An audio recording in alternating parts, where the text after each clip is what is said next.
Hello everyone, I am Rakesh Kandula, Technical Marketing Engineer handling iOS XR security.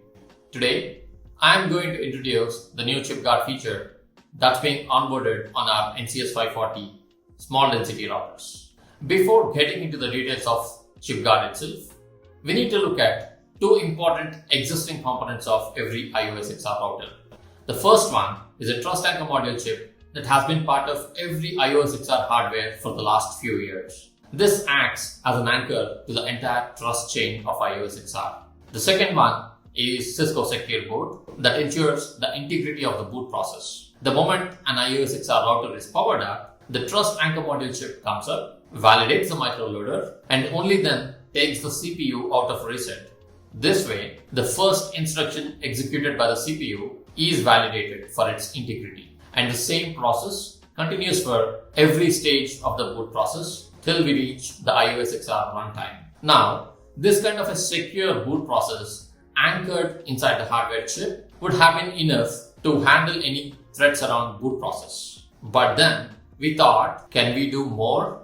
And to understand that, we need to look at what could be those additional threat vectors. It's the supply chain attacks. With attackers having enough intent and resources, it is possible now to replace the CPU or ASIC on a router with malware-infested chips. And once that is done, the integrity of the hardware is compromised and no amount of software protections can come to the rescue. So, we are introducing the new ChipGuard feature that can help detect if there are counterfeit ASIC or CPU on your router. Let's look at it at a high level. The ChipGuard feature is part of our Cisco Secure Boot process now and is triggered during the BIOS part of the boot. If the ChipGuard verification fails, the router stops booting further. Let's understand more details of how the feature works. And the process starts right at the factory when the iOS XR router is being manufactured. During our manufacturing, we compute the SHA-256 hashes of the electronic chip IDs of both the CPU and the ASIC and program them inside the trust anchor module chip. This forms the imprint DB inside the trust anchor module, meaning the values that are imprinted during the manufacturing and cannot be modified during the lifetime of the router.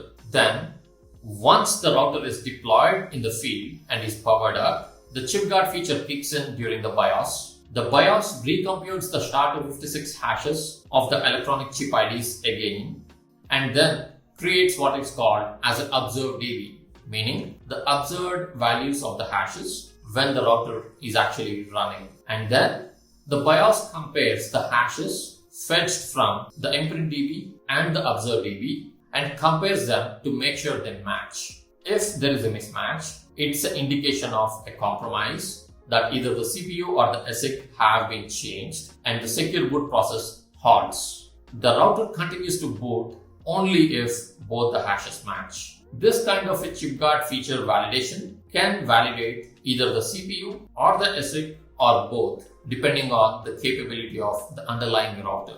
On our NCS 540 small density routers, only the CPU gets validated, whereas on a Cisco 8000 series, both the CPU and the ASIC are validated. For more details of the feature and other trustworthy features, please refer to our iOS XR 741 release notes and documentation.